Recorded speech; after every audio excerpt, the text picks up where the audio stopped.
This afternoon, a tornado siren sounded in the town of Fremont, bringing with it memories of the frightening scene that hit multiple Iowa towns last night. It was just a roar like I never heard before. It went from just a little bit of wind, which I'm used to out there, to just this awful roaring noise and the house rattling. Tornado force winds hit the Hinton's barn next to their house, twisting metal and tearing the building in half. The lightning hit again, and I had noticed that pretty much half of it was gone. Trees went down and the inside of the barn was not much better. A boat inside somehow ended up outside the front door. Yeah, it was in the very back corner of the building when it started. A tornado warning in Wapello County served as an early warning to the Hintons. Violent winds were coming. I got a text from my mom. They live on the north side of Ottumwa, saying that their siren was going off and they were in the basement. So that's when I decided to take my kids downstairs. We were really fortunate last night that there were no injuries that I've been told. I think even in the region. The Hintons, like many others, are thankful their family was not hurt in the storm. But the sting of the damage hurts nonetheless. I was just really starting to kind of enjoy the place, and now I guess I got to tear it all down and rebuild.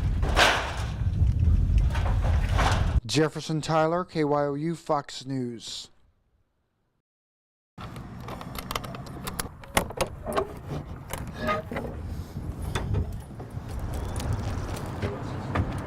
Roger Hildebrand is celebrating with his granddaughter 50 years of riding along with the Pony Express Riders of Iowa, stopping off in a variety of towns, collecting funds to pay for Easter Seals Camp Sunnyside, so individuals with disabilities can attend the camp for free. The first ride, I was only about 13 or 14 years old, couldn't drive.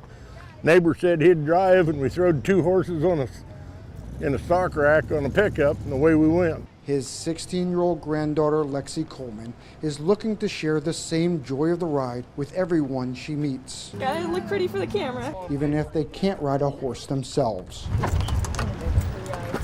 There you go. There. It's a memory they don't ever forget. They don't forget it. They don't get to come out here and ride like we do. I mean, the least we can do is let them pet them and at least make a smile. I mean, that smile just made my day. In this case, the visitor is extra special. They remembered going to Camp Sunnyside. A reminder of why they're doing this ride in the first place. We want to provide as much money as we can to let them have fun. They can't just go to a park and have fun. They have to have somebody helping them. You got to be a little heartless if you can't help people out. The riders will spend the night in Albia before finishing off their journey tomorrow. People are welcome to join the ride or contribute money to the cause, bringing a little bit more sunshine to the lives of those who will attend Camp Sunnyside this summer. Jefferson Tyler, KYOU Fox News. The first shots in a legislative battle of a person's right to carry a handgun have been fired in the Iowa Assembly. A subcommittee today recommended the amendment and passage of House Bill 133, which changes the landscape of how you carry a gun and use it. Good people need to have guns and be able to shoot the guns and own the guns without having to go jump through hoops. Mary Weaver works at Foxhole Firearms in Ottumwa, and part of her job is making sure guns are bought correctly. A permit to acquire is just where you're able to purchase a firearm. Okay, so you're able to purchase either a long gun or a handgun or a revolver, either or. Permit to carry allows you to carry and purchase without having us do a background check.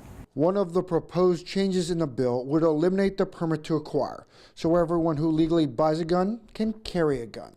Where this takes away some enforcement power for law enforcement and prosecutors is, now people will be able to carry these dangerous weapons around. It's going to be a little more difficult for us to prove if they're trying to use them for a crime or not. I want to be able to protect myself.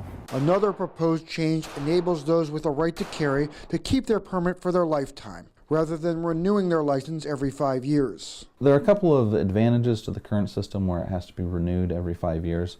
One of the principal ones is the fact that their background would have to be reviewed again to make sure that they haven't obtained a disqualifying conviction. They haven't been convicted of a felony or a firearms offense. Under the proposed change, a person could commit a crime and still have the right to carry because their record hadn't been checked since the person first got the permit. A permit owner also wouldn't have to prove they can shoot accurately to renew their permit, a specification that's currently required. I personally wouldn't mind just getting it one time and one time only.